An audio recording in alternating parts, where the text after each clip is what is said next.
that you have several events here in the Jacksonville area. You know, you've got one tonight, you've got an event tomorrow. Looking at your life right now, how popular have you become? The circuit that you are running nationwide, tell us about this. It's tough because it's like, where am I running to? And I'm not completely sure, even myself. But I believe in America. That's why I joined the military. That's why I joined the Marine Corps. I've seen my dad go from nothing to very successful, working hard. And right now, it just seems like people have lost their minds a little bit. It's hard to even have an intelligent conversation without people attacking you as a person. It's hard to just address certain things without everybody getting super emotional.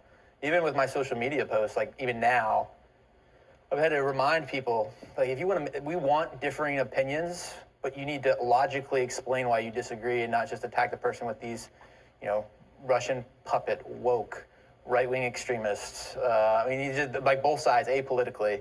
It's very hard, and it's like, do we want a United States? So I know I'm veering from your question a little bit, but I guess my point is I'm here to talk to veterans, to talk to Americans. Semper Fidelis Society and Vets for Vets brought me down, and I think veterans have a very good perspective because they work with people from everywhere across the United States, and there are no right-wing, left-wing. It's just Americans wanting to serve their country. And so speaking to veterans, to me, fills me with passion because they really, to me, epitomize what America stands for. You know, you have people that come here trying to become citizens, and sometimes military services is the quickest way to do that. I'm supporting a candidate in Florida right now who came from Jamaica and got her citizenship, went on and got her master's degree, like just the American dream in a lot of ways. So I guess I started with, where am I running to? I think we need leaders that have moral courage, which is a lot of the endeavor that I went through. And so I'm speaking to people about honesty, accountability, moral courage, doing the right things. And I'm kind of just letting the path lead me where it leads me. I don't have, I think, a master plan other than just supporting good people. Some of the veterans you'll come across, or maybe have come across already, have that deep-seated affection, that deep-seated loyalty to the military, and there may be some who might not agree with what you did, and say, you know what, you took an oath, and you violated that oath. Well, I disagree with that. So I took an oath to support and defend the Constitution of the United States against all enemies, foreign and domestic. And so we can have an academic argument about whether I broke that oath. I would submit to you that I upheld it more than all my peers who didn't do that. The people that disagree with me disagree with my methods, not with the content of my statements. So there's a difference there. So all the people that spoke to me were like, hey, we agree with what you said, but the manner in which you did it, wrong way, or it's going to come at too high of a personal cost, or you're not going to make any difference. Long list of arguments, but I never even heard the argument of what he said is wrong. And I guess I just fundamentally disagree. And there are, you know, I didn't make it 17 years in the Marine Corps as a battalion commander by saying whatever I wanted, whenever I wanted. There has to be order to the system. And if you do, I mean, I acknowledge that I broke some of the rules, but I did it knowingly. And I did it because I thought the rules that I were breaking outweighed the potential gain the military service could get from this. And so I did it out of a love for service, love for country, not out of anger and emotion. It was very deliberate and calculated. And I just think there's exceptional times in American history where people need to be brave enough and willing to sacrifice certain things to say some hard truths. I mean, let's go through Afghanistan evacuation. We decided to withdraw all American troops before American citizens. That doesn't make sense. We decided to conduct it in the timing of April to September, the peak fighting season. You could have done it the other 6 months and been unmolested by the Taliban. We decided to abandon the key strategic air base, Bagram Air Base. We decided to leave 7,000 prisoners in that prison on the air base, which most likely the suicide bomber came from. We then, after the situation deteriorated such that the Taliban took the whole country, tried to rapidly throw 5,000 troops back at it. At that point, they were forced to rely on the Taliban for external security there was no other options. The Taliban obviously allowed the suicide bomber to go through the external security, killed 13 service members, all the people who were standing out there. And then in response to that, we flew a drone strike and killed nothing but women and children. Like, if that list is not enough to get a general officer fired, it's like, what could it possibly take? Let me ask you this, though. Was there, and I'm playing devil's advocate, was there any other way to get your point across? Could you have gone through the chain of command? Could you have done it another way besides going on social media in uniform and saying what you did?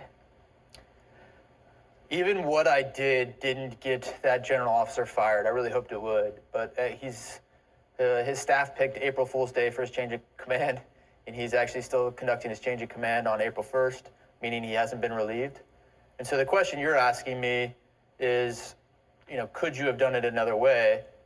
The obvious answer is yes, but what the question I ask myself is, what's the most effective to bring attention to publicity, to apply pressure on a situation that I know is not going to apply pressure?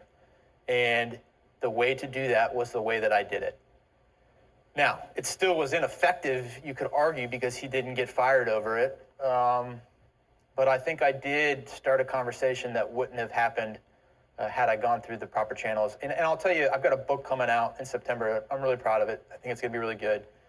But I point out in the book that I went through all those processes after I made that first video, and they were all denied illegally, in my opinion. And so I guess the point I make in the book is everyone wants to credit these other ways that I could have done it. But when your complaint is senior leadership, like, those processes aren't going to allow you to go after those senior leaders. They find creative ways to stop you in those processes. And then it's quietly done so that no one knows about your complaints. And so I was in a situation where there was no way to address it. Congress doesn't hold senior military leaders accountable. The president's never going to hold senior military leaders accountable, because to fire a general in their command implies, as the commander-in-chief, that they failed. So in terms of politics, no one holds general officers accountable, Congress or the president, and they've just kind of run unchecked for too long. You mentioned politics. What effect does it have on you when you see that there are politicians, people in leadership roles, that take what you've done and use it for their own gain, twist it, use it to go after somebody else in politics? I mean, what kind of effect does that have on you? It was emotionally and spiritually draining. I actually just got the final fake Twitter account taken down last week. I mean, I had to send like multiple forms of ID. I mean, the social media platforms that were created, like, they stole my pictures and used it to further right-wing anti-Biden propaganda. My name was everywhere. It wasn't me, to the point where even the Commandant of the Marine Corps referenced me attacking the president, referring to one of these fake social media accounts. I had politicians that were using my name openly that really it was about them and not about me. And so all of this was exacerbated by the fact that I was under a gag order. So not only were politicians and different people, probably just civilians with fake social media accounts, there's also media was running.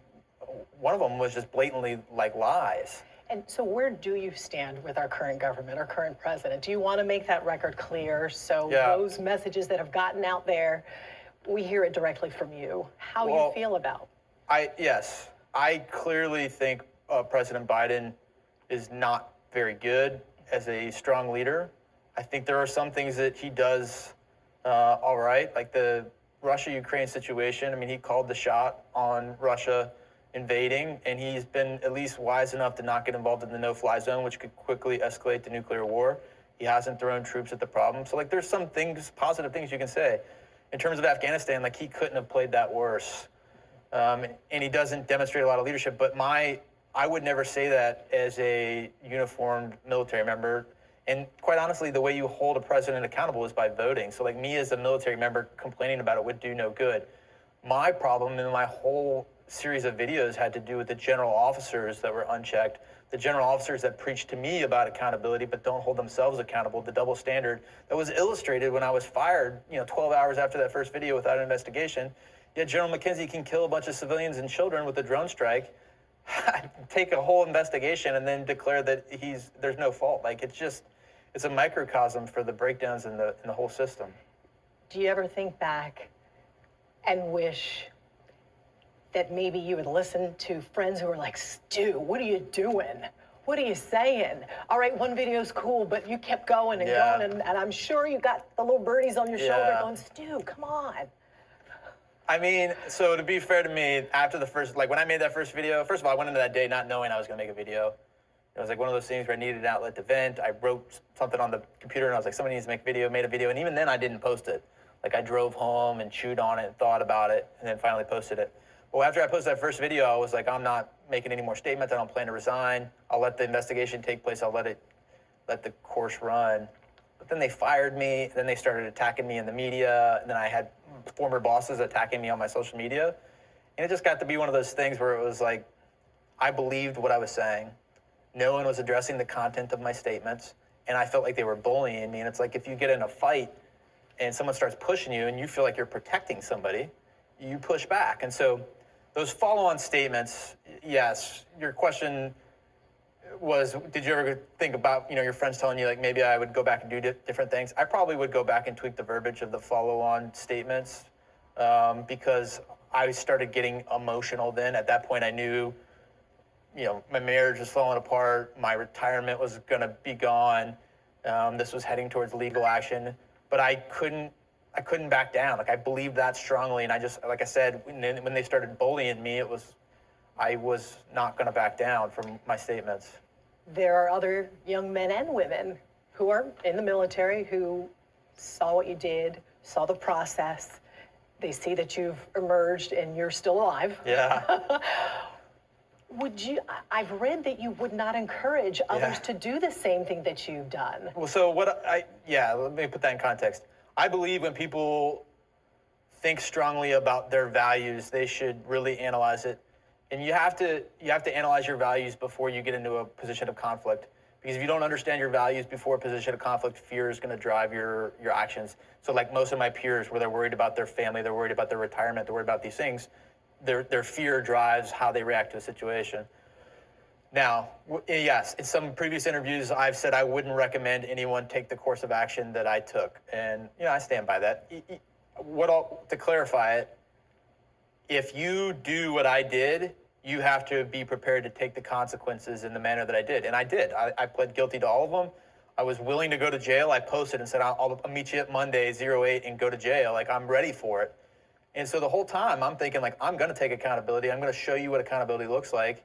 But I'm not backing down from what I'm saying. So I guess just to qualify, like if you're going to go out on that ledge, you can't act like a victim when the branch breaks and you then have to, answer for all those things that you did. And I was willing to do it. So, yeah, I guess to be honest, knowing that I was taking the brunt of everything that was going on, I really thought more people would ask for accountability within the military. And it just didn't happen. But I understand why it didn't. They got a lot to risk, but somebody needed to say it. When you talked about that branch breaking, tell us a little bit about what you've lost. I mean, a video that wasn't even 5 minutes long ended a 17-year career. Yep. I lost my retirement. I did not get an honorable discharge. I got a general under honorable, which is the rung down, meaning I couldn't go into the reserves of the National Guard to try and finish out my retirement, so they closed the door on that. That's probably the biggest loss, guilty at special court-martial, which is equivalent to a misdemeanor, really doesn't affect me too much. And it affected your family as well. And I ended up going through a divorce over it. We were happily married for 17 years, and I don't have anything bad to say. I mean, she's still the mother of my children, and we still have a good relationship, but it's hard for people to even comprehend the stress of this situation. We had reporters showing up at the house. We had people feeding her information. She was getting contacted by investigating officers, by NCIS. My kids were getting taunted at school because everyone knew that their dad was in jail. I mean, it was a circus in my hometown. And so it just became one of those situations. And then on top of all that stress was this very new direction of my life that was starting to materialize. And, I bring it out in the book that will be coming out later this summer, but she has just been through a lot in 17 years too. I've been deployed probably about 4 years cumulative, and she was looking forward to this retirement, learning to play golf life that has been like the mirage in the distance that we've been moving towards. And then all of a sudden she saw me getting pulled back into a service in a different capacity, and it just became one of those things where it was a agree to go separate ways. And looking at all of this in its totality, was it still worth speaking out? Yes, I wouldn't. I mean, I've never apologized. I don't regret what I did. I feel very passionately about it. And it's like, if not me, then who? If not now, then when? Somebody needed to say it. And I'm just really worried about the future of my country. Like, my goal in life is to leave a better country for my 3 boys. So would it have been easier to not speak out, take my retirement and go learn to play golf with my wife? Yes. But would my sons live in a better America had I just hid in my stability? Probably not.